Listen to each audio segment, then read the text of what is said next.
আল্লাহ পাক ঘোষণা দিয়েছেন, এই উম্মতের কোনো ব্যক্তি যদি শিরক না করে মারা যায়, এই উম্মতের কোনো ব্যক্তি যদি শিরক না করে মারা যায়, মানুষের সাথে জড়িত কোনো পাপ না থাকে, ইনশাআল্লাহ আল্লাহ পাক তাকে মাফ করে দিবেন।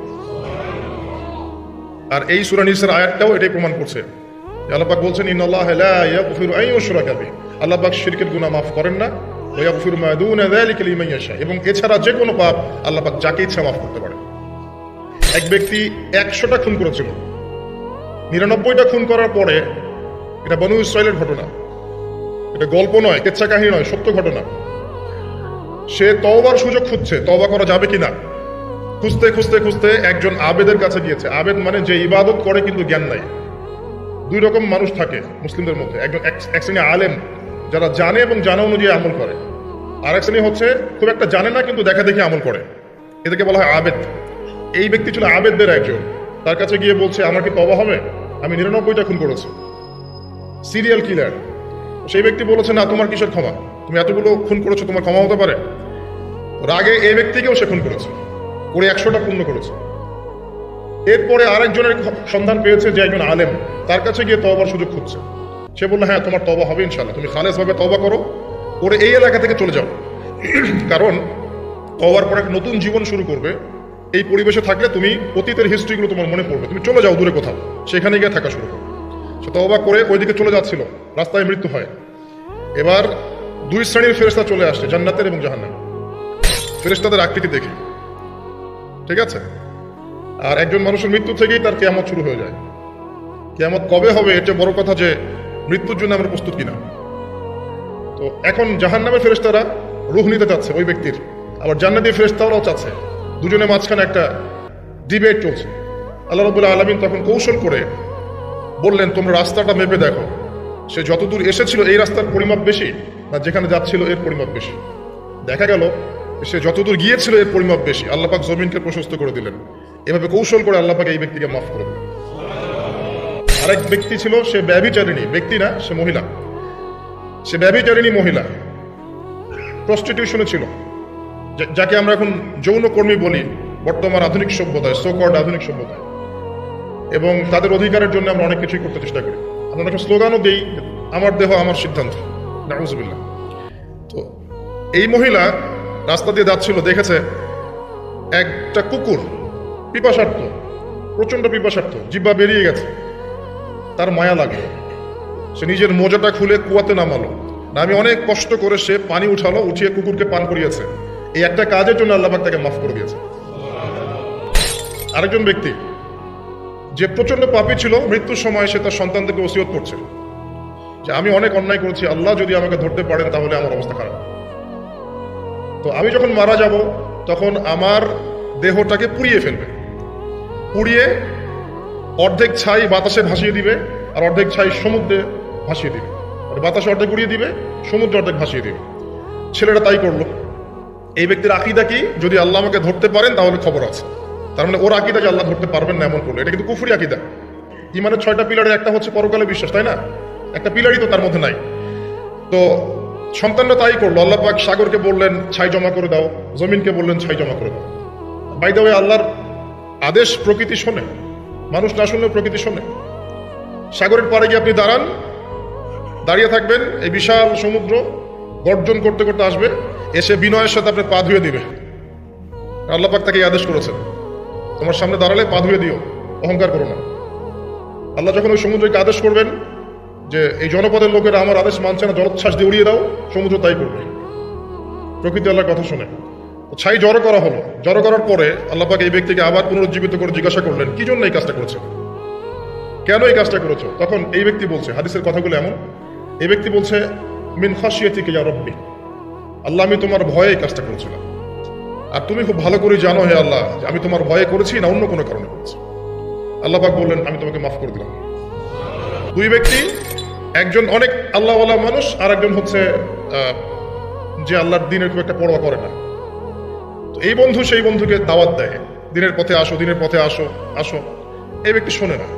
তো একদিন এই ব্যক্তি বলে ফেললো, যে ব্যক্তি একটু পায়াস টাইপের রিলিজিয়াস মুসলিম, সে বলে ফেললো যে আল্লাহ তোকে কখনো মাফ করবে না। কথাটা শোনেন, আল্লাহ তোকে মাফ করবে না, তোকে এত ডাকি দাওয়াত দিই, তুই কথা শুনিস না। মৃত্যুর পরে আল্লাহ পাক এই দুইজনকে জীবিত করলেন, জীবিত করে বললেন, কে তোমাকে ইখতিয়ার দিয়েছে যে আমি কাউকে ক্ষমা করব কি করব না এই বিষয়ে সিদ্ধান্ত দেওয়ার? আজকে আমি ওকে মাফ করে দিলাম আর তোমাকে জাহান্নামে দিলাম। যাও। যার মনের মধ্যে যাররা পরিমাণ অহংকার থাকবে সে ব্যক্তি জান্নাতে যেতে পারবে না। আর অহংকার এবং রিয়াটা এত সূক্ষ্ম যে অন্ধকার রাতে কালো পাথরের উপরে যদি কালো পিঁপড়া হাঁটে, এটা যেমন সূক্ষ্ম, রিয়া এবং অহংকার এতটাই সূক্ষ্ম। এবং যখন আপনারা ইসলামিক ব্যক্তিত্বদেরকে নিয়ে আইওয়াস এবং শোডাউনে লিপ্ত হন, তখন অহংকার তাদের মনের মধ্যে চলে আসতে পারে।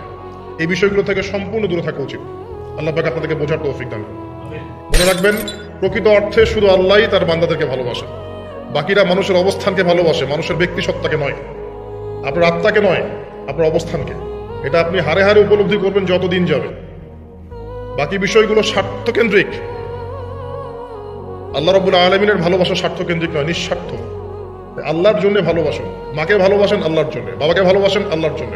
তাদের কাছে কিছু পাওয়ার আশায় না। যখন আপনি কারো কাছে কিছু পাওয়ার আশা করবেন, তখন তার কাছ থেকে কষ্ট পাবেন। যখন কারো কাছে কিছু পাওয়ার জন্য আপনি আশা করবেন, তখন তার কাছে কষ্ট পাবেন। এর বাইরে একটা ভালোবাসা থেকে, ডিভাইন, আল্লাহর পক্ষ থেকে আসে। সেই দুই ব্যক্তি যারা আরশের ছায়া ছায়া পাবে, ওই 7 শ্রেণীর মধ্যে এক শ্রেণী হচ্ছে ওই দুই ব্যক্তি যারা একে অপরকে শুধু আল্লাহর জন্য ভালোবাসত।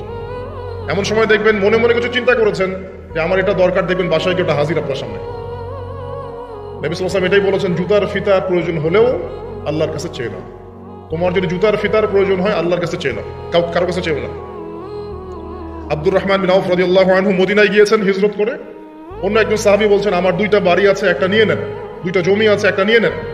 আব্দুর রহমান বিন আউফ তিনি বলছেন, আরিনি আইনা সুক, আমাকে দেখিয়ে দাও যে বাজার কোথায়।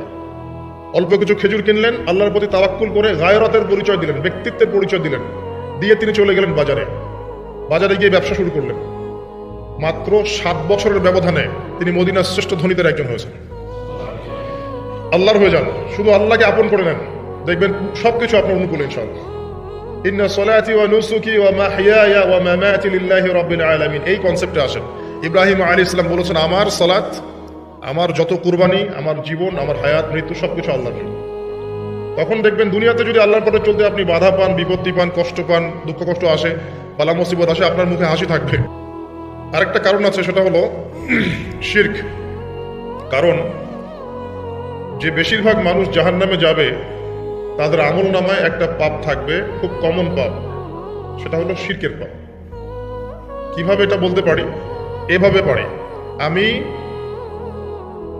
শিরক ছাড়া অন্য যে কোনো গুনাহ যাকে ইচ্ছা ক্ষমা করে দেব। আল্লাহ পাক বলছেন, আমি আল্লাহ পাক শিরকের গুনাহ মাফ করেন না, অন্য যে কোনো গুনাহ যাকে ইচ্ছা আল্লাহ পাক মাফ করে দিবেন ইনশাআল্লাহ।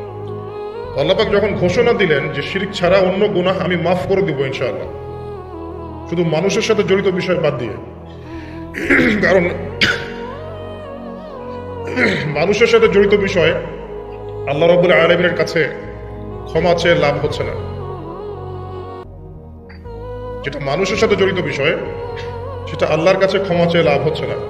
ধরেন আপনি কারো গীবত করেছেন, নাউজুবিল্লাহ, কারো সম্পদ আত্মসাৎ করেছেন, কারো প্রতি জুলুম করেছেন, কাউকে গালি দিয়েছেন, চুরি ডাকাতি করেছেন, ছিনতাই করেছেন, অন্যের সম্পদ আত্মসাৎ করেছেন, কাউকে ধর্ষণ করেছেন, অর্থাৎ অন্য কারোর সম্মানহানি করেছেন, জান মাল ইজ্জতের হানি করেছেন। এই বিষয়টার ক্ষমা আল্লাহর কাছে পাওয়া যাবে না। এই ক্ষমাটা ওই বান্দার কাছে নিতে হবে যে ভাই আমি আপনার গীবত করেছিলাম, আমাকে মাফ করে দেন। ভাই আমি আপনার সম্পদ চুরি করেছি, এই নেন, ফেরত নেন। ভাই আমি তোমার জমি আত্মসাৎ করেছি, এটা তোমার, তুমি নিয়ে নাও।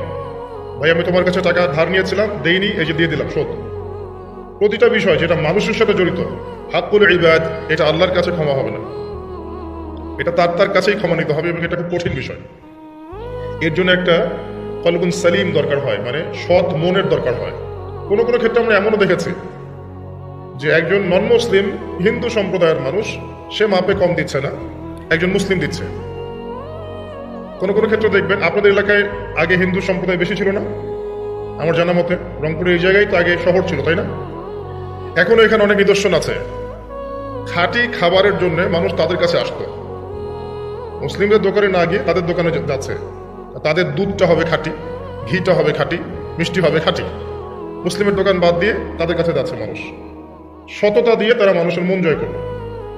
কোনো কোনো ক্ষেত্রে আপনি দেখবেন একজন অমুসলিম রাষ্ট্রের দায়িত্বে আছে, প্রশাসনে আছে, বা সামাজিক দায়িত্বে আছে, ব্যবসা করছে, চাকরি বাকরি করছে, কোনো কোনো ক্ষেত্রে দেখা যায় যে তারা অনেক মুসলিমের চেয়ে বেশি সৎ। হ্যাঁ, এই শ্রেণীর মানুষদেরকে আল্লাহ পাক হেদায়েত দিয়ে দিতে পারেন। যাদের মনের মধ্যে আল্লাহ পাক সততা দেখবেন, আল্লাহ পাক তাকে হেদায়েত দিবেন ইনশাআল্লাহ। এটাই নিয়ম। আর যার হৃদয়ের মধ্যে সততা নাই, বাহ্যিকভাবে যদি মনেও হয় যে সে জান্নাতের পথে হাঁটছে, এমন হতে পারে দিন শেষে ও জাহান্নামেই যাবে, নাউজুবিল্লাহ। কারণ আল্লাহ পাক তো রহমানুর রহিম নন, শুধু আল্লাহ পাক ন্যায় বিচারকও বটে। কথা কি বুঝতে পারছেন? আল্লাহ পাক শুধু রহমানুর রহিম নন যে সব মাফ করে দিব, একই সাথে শরীদুল ইকাব, কঠোর শাস্তিদাতাও বটে। আল্লাহ পাকের ন্যায় বিচার, ইনসাফটা সবচেয়ে উপরে। আল্লাহ পাক ইনসাফ করবেন, ইনসাফ করবেন। রহমানুর রহিম কোন অর্থে? আল্লাহ পাক চান যে তার বান্দারা জান্নাতে যাক। আগে আমরা ভাবতাম যে কিয়ামতের দিনের কি দরকার ছিল, ছোটবেলায় ভাবতাম আর কি, যে এত সমস্যা, মানুষ হয়ে জন্ম নিয়েই তো বিপদে পড়ে গেলাম, কিয়ামতের দিনে তো অবস্থা খারাপ, কি জন্য আল্লাহ এত কঠিন শাস্তি দিবেন, জাহান্নাম সৃষ্টি করেছেন ইত্যাদি। সত্যিকার অর্থে কিয়ামতের দিন না থাকলে কোনো জালেমের বিচার হতো না, যাদের বিচার দুনিয়া হয়নি। কথা কি বুঝতে পারছেন? যে জালেমদের বিচার দুনিয়াতে হয় নাই তারা পার হয়ে যেত, কিয়ামতের মাঠ আছে বলেই তারা পার পাবে না। আর যে মাজলুমরা দুনিয়াতে কেঁদেছে, দুনিয়াতে কষ্ট সহ্য করেছে, সাফার করেছে, তাদের জন্য সুসংবাদ কিয়ামতের মাঠ, তারা সেখানে প্রতিদান পাবে ইনশাআল্লাহ। এর জন্য দুনিয়াতে হকটা মেটাতে হবে, এটা খুব ডিফিকাল্ট। ওমর রাদিয়াল্লাহু আনহু একবার একজন বেদুইনের বুকের মধ্যে লাঠি দিয়ে আঘাত করেছিলেন। আঘাত করাটা তার জন্য জায়েজই ছিল ওই সময়, কারণ সে বিরক্ত করছিল বারবার। ওমর রাদিয়াল্লাহু আনহু রাষ্ট্রীয় বড় দায়িত্ব পালনে ব্যস্ত ছিলেন। এই সময় একজন বেদুইন এসে তার জামা ধরে টান দিচ্ছে, দিয়ে বলছে যে আমার কথা শোনেন, আমার কথা শোনেন। তিনি ব্যক্তিত্ব সম্পন্ন মানুষ ছিলেন, লাঠি দিয়ে একটু কোথা দিয়েছেন, দেখছো না আমি ব্যস্ত আছি। একটু পরেই তার চিন্তা হলো আমি কি জুলুম করে ফেললাম। একজন সাহাবীকে পাঠালেন তাকে ডেকে নিয়ে আসলেন। সে সাহাবী তাকে ডেকে নিয়ে আসলেন। এবার সেই ব্যক্তিকে দাঁড় করিয়ে ওমর রাদিয়াল্লাহু আনহু বলছেন, আমিরুল মুমিনিন, অর্ধ জাহানের খলিফা, অর্ধেক বিশ্বের খলিফা, ছোট্ট একটা কান্ট্রির না, পুরো অর্ধেক বিশ্বের খলিফা। তিনি বলছেন এই লাঠি নাও, হাদা সদরি ইন আরাত, এই যে আমার বুক, তুমি যদি চাও আমার বুকে ওইভাবেই গোতা দিয়ে প্রতিশোধ নিয়ে নাও। আমি কি বুঝাতে পারছি কথা কিছুটা? এই ব্যক্তি হতভম্ব হয়ে গেল যে সত্যি কি উনি আমাকে এই কথাটা বলছেন? তিনি আমিরুল মুমিনিন হয়ে এই কথা বলছেন যে আমার বুকের মধ্যে লাঠি দিয়ে আঘাত করে তুমি প্রতিশোধ নিয়ে নাও। ওমর রাদিয়াল্লাহু আনহু বলছেন হ্যাঁ এটা করো, কিয়ামতের মাঠে আমাকে আল্লাহর ওয়াস্তে জবাবদিহি করায়ও না। তখন সেই ব্যক্তি বলছে, আমিরুল মুমিনিন, আমার এটার কোনো প্রয়োজন নেই, আমি আপনাকে মাফ করে দিলাম। ওমর ইবনে খাত্তাব তিনি বলছেন যে আল্লাহ তোমাকে মাফ করে দিন। সুবহানাল্লাহ।